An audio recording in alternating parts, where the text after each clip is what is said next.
नमस्कार and welcome you to world affairs. मैं हूं प्रशांत धवन। नाउ देश के रोड ट्रांसपोर्ट मिनिस्टर ने रिसेंटली एक बड़ी स्टेटमेंट दी है कि 5 साल विद इन 5 इयर्स इंडिया को पेट्रोल की आवश्यकता नहीं होगी। Green fuel will end the need for petrol in India after 5 years, ये कहा है नितिन गडकरी साहब ने। अब स्टेटमेंट अपने आप में बहुत बड़ी है। कई आर्टिकल इस पर पब्लिश हुए, इवन वर्ल्ड मीडिया भी इस पर बात कर रहा है कि अगर 2027 तक इंडिया ऐसा कर देगा तो इससे जियोपॉलिटिकल इंपैक्ट क्या आएगा, क्योंकि तब तो इंडिया को कच्चे तेल की इतनी आवश्यकता भी नहीं होगी। तब सऊदी अरेबिया, यूएई, इवन मैं कहूंगा रशिया, इन सब कंट्रीज पर इंडिया की जो डिपेंडेंस कम हो जाएगी। तब एक नया इंडिया इमर्ज होगा, वो कैसा होगा। तो इस पर अभी काफी डिबेट चल रहा है।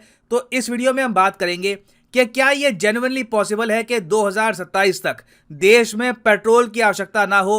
पेट्रोल व्हीकल्स विल वैनिश होता है गायब हो जाना। क्या ये लिटरली गायब हो सकती है भारत से विद इन 5 इयर्स। और कई तो देखो आर्टिकल ये भी क्लेम कर रहे हैं कि देश में पेट्रोल बैन हो जाएगा। अभी तक बैन वाली कोई बात कंफर्म नहीं हुई है। यही बात है कि हम इतने ऑल्टरनेटिव्स ले आएंगे कि लोग खुद ही पेट्रोल इतना यूज नहीं किया करेंगे। और इसका मेन रीजन आप लोग समझ सकते हैं क्या होगा। एक तो एनवायरनमेंट, दूसरा कॉस्ट। कच्चा तेल अगर रह गया 2-3 साल में $100 के आसपास, यूक्रेन रशिया वॉर चलती रही, इंडिया ऐसे रेट्स अफोर्ड नहीं कर पाएगा। This will be devastating for our economy. तो हमें चाहिए अभी ऑल्टरनेटिव, और इसीलिए हम यहां पर देख रहे हैं ग्रीन फ्यूल को। Now Elon Musk Nitin Gadkari साहब के आइडिया से इन द पास्ट डिसएग्री क्यों कर चुके हैं, इलॉन मस्क की क्या सोच है यहां पर, ये भी हम जानेंगे। बहुत कुछ आपको जानने को मिलेगा। मगर आगे बढ़ने से पहले आपसे क्वेश्चन पूछूंगा। क्वेश्चन ये है कि फाइनेंशियल ईयर 2022 में भारत ने कच्चा तेल इंपोर्ट करने में, खरीदने में कितने पैसे खर्च दिए थे, कितने डॉलर्स खर्च दिए थे। ये है यहाँ पे आपकी ऑप्शन। 50 बिलियन, 119 बिलियन, 345 बिलियन या फिर 81 बिलियन डॉलर्स। कमेंट सेक्शन में करिए आंसर। सही आंसर मैं आपको दूंगा वीडियो के अंत में। नाउ पेट्रोल के रेट्स अगर आप आज के समय देखो तो पूरे देश में ऑन एन एवरेज आराम से आपको 100 रुपए के आसपास पेट्रोल मिल जाएगा। हो सकता है कि कुछ स्टेट्स में आपको रेट कम मिले। फॉर एग्जांपल उत्तर प्रदेश, उत्तराखंड में आप देखोगे तो रेट आपको कम मिलेंगे, बाकी जगह रेट ज्यादा है। तो इस सब की वजह से देखो बहुत प्रॉब्लम आती है, आम इंसान की जेब पर बोझ बढ़ता है। उसके अलावा क्या है कि ट्रांसपोर्ट भी मुश्किल से होता है, हर चीज के रेट बढ़ जाते हैं क्योंकि इन्फ्लेशन फ्यूल के प्राइसेस से डायरेक्टली लिंक होता है। इस सब के अलावा अब देखो बहुत बड़ी प्रॉब्लम यह भी है कि पेट्रोल हम बनाते किससे हैं, कच्चे तेल से। अब कच्चा तेल किससे हम ले रहे हैं, उसमें भी जियोपॉलिटिक्स होती है। रिसेंटली हमारे विदेश मंत्री को, यूरोपियंस को यह जवाब देना पड़ा कि अच्छा अगर हम लोग रशिया से तेल परचेज करते हैं तो हम वॉर को फंड कर रहे हैं, क्या तुम लोग इतने बड़े स्केल पर जो परचेज करते हो नेचुरल गैस और कोल और क्रूड ऑयल, उसमें वॉर को फंड नहीं किया जा रहा। तो हर तरफ से आप अगर देखें तो इंडिया के लिए एक जियोपॉलिटिकल ड्रीम होगा अगर हम कच्चे तेल पर निर्भरता खत्म कर दे। India will become a much strong country if that happens. और इसलिए नितिन गडकरी साहब ने रिसेंटली ये कहा है कि ग्रीन फ्यूल, अब ग्रीन फ्यूल की ये बात करते हैं तो यहां पर ये प्राइमरली फोकस कर रहे हैं एथेनॉल ब्लेंडिंग पर। अभी ऑलरेडी आपको पता होगा कि देश में एथेनॉल ब्लेंडिंग बड़े स्केल पर चल रही है। उसके अलावा यहां पर ये मेंशन कर रहे हैं सीएनजी का, और सबसे ज्यादा इंपॉर्टेंस यहां पर दी गई है ग्रीन हाइड्रोजन पर। कि ग्रीन हाइड्रोजन एक बार इसको हमने यूज करना स्टार्ट कर दिया ना, गेम चेंजर है। ऑलरेडी आपने देखा होगा हमारे देश में Adani, Reliance, various companies green hydrogen पर पैसा इन्वेस्ट कर रही है। और उम्मीद यह है कि यह बनेगा फ्यूल ऑफ द फ्यूचर, ये दिलवाएगा इंडिया को आर्थिक आजादी। ना सिर्फ Nitin Gadkari, Ambani, Adani, even Bill Gates का भी यह मानना है कि in the future green hydrogen से काफी तरक्की हो जाएगी। मगर एक इनोवेटर है, एक आप कह लीजिए आज के समय एक बहुत ही फेमस व्यक्ति हैं इलॉन मस्क। ये बहुत ज्यादा अगेंस्ट हैं ग्रीन हाइड्रोजन के। ये एक्चुअली बिल गेट्स का मजाक भी उड़ा चुके हैं ओपनली मीडिया के सामने ग्रीन हाइड्रोजन टेक्नोलॉजी को लेकर। इनके हिसाब से ग्रीन हाइड्रोजन एक खराब आइडिया है, ये कभी भी चलने नहीं वाला। और कई बार तो मैंने ट्विटर पे भी देखा है कि कोई अगर लिख देता है कि ग्रीन हाइड्रोजन के बारे में तो सीधा इलॉन मस्क उसके नीचे हंस देते हैं। और लिटरली इलॉन मस्क ये भी कह चुके हैं कि हाइड्रोजन को एनर्जी की तरह यूज करना इट इज द मोस्ट डम थिंग, सबसे ज्यादा खराब आइडिया। हालांकि मैं यहां पर ये ऐड कर दूं, इलॉन मस्क ऑब्वियसली बात है one of the richest people in the world, एक बहुत बड़े इनोवेटर है। जब ये कुछ बोलते हैं तो दुनिया सुनती है। मगर मुझे ये भी यहाँ पर ऐड करना पड़ेगा कि ग्रीन हाइड्रोजन एक ऐसी टेक्नोलॉजी है जो इलॉन मस्क की कंपनी टेस्ला, इसका जो बिजनेस है ये भी बुरी तरीके से इम्पैक्ट कर सकती है। तो जब इलॉन मस्क बार बार ग्रीन हाइड्रोजन एनर्जी के बारे में खराब बोलते हैं तो इसके पीछे इनका एक जो बिजनेसमैन वाला दिमाग है वो भी है। तो सारे पर्सपेक्टिव है ये मैं आपके सामने रख रहा हूं। अब यहां पर आप कहोगे अच्छा गडकरी साहब, बिल गेट्स, अडानी, अंबानी ये सब ग्रीन हाइड्रोजन को सपोर्ट कर रहे हैं, इलॉन मस्क, उसके अलावा कुछ और लोग भी है वो कह रहे हैं कि जी ये कभी चलेगा ही नहीं, ये आइडिया ही डम्ब आइडिया, बेवकूफ़ आइडिया है। अब यहाँ पर आप पूछेंगे मगर ग्रीन हाइड्रोजन होता क्या है, ये काम कैसे करेगा।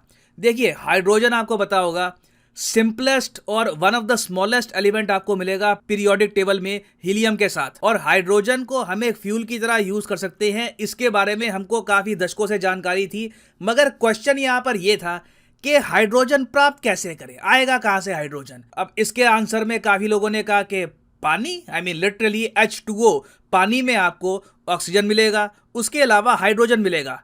तो क्यों ना हम कुछ एक रीन्यूएबल सोर्स से एक इनिशियल झटका दे पानी में, ताकि पानी के अंदर हाइड्रोजन ऑक्सीजन अलग हो जाएं, एक इलेक्ट्रोलाइसिस यहाँ पर हो, एक केमिकल रिएक्शन यहाँ पर क्रिएट हो, उससे अलग हो जाएगा हाइड्रोजन, और फिर हाइड्रोजन से जो भी गाड़ी चलानी है आपको, बस चलानी है, ट्रक चलानी है, चला लो। एक बहुत ही बेसिक सिंपल सा आइडिया है।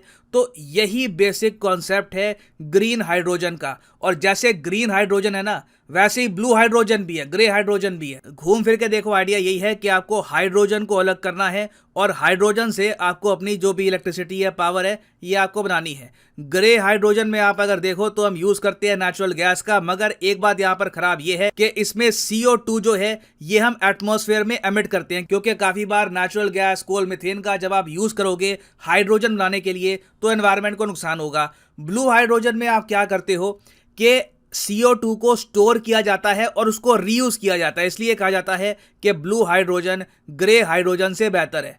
और इंडिया ने रास्ता चुना है ग्रीन हाइड्रोजन का, जहां पर बेसिकली जो ऑक्सीजन और हाइड्रोजन को अलग करने का प्रोसेस है वो हम किक स्टार्ट करेंगे रीन्यूएबल पावर से, चाहे विंड एनर्जी हो, सोलर पावर हो। आप किसी स्टेशन पर गए, जिस तरीके से पेट्रोल डलवाने के लिए जाते हो ना, वैसे ही ये ग्रीन हाइड्रोजन का भी स्टेशन होगा। वहां पर जो आपकी गाड़ी का फ्यूल सेल है ना, इसको आप वापस किक स्टार्ट कर सकते हो। मगर जो आपका हाइड्रोजन फ्यूल स्टेशन होगा, हो सकता है कि वो सोलर पावर पर चले या फिर विंड एनर्जी पर चले। तो आइडिया अपने आप में बहुत यूनिक है, मगर घूम फिर के देखो इलॉन मस्क इस आइडिया का मजाक इसलिए उड़ाते हैं क्योंकि ये कहते हैं स्टोर कहाँ पे करोगे हाइड्रोजन एनर्जी को, हो सकता है कि स्टोर करने में प्रॉब्लम आए। उसके अलावा इलॉन मस्क ये भी कह चुके हैं कि ये पूरा प्रोसेस डेंजरस है, क्योंकि हाइड्रोजन जैसे आप जानते हैं कंबस्टेबल है, फट सकता है, आग लग सकती है।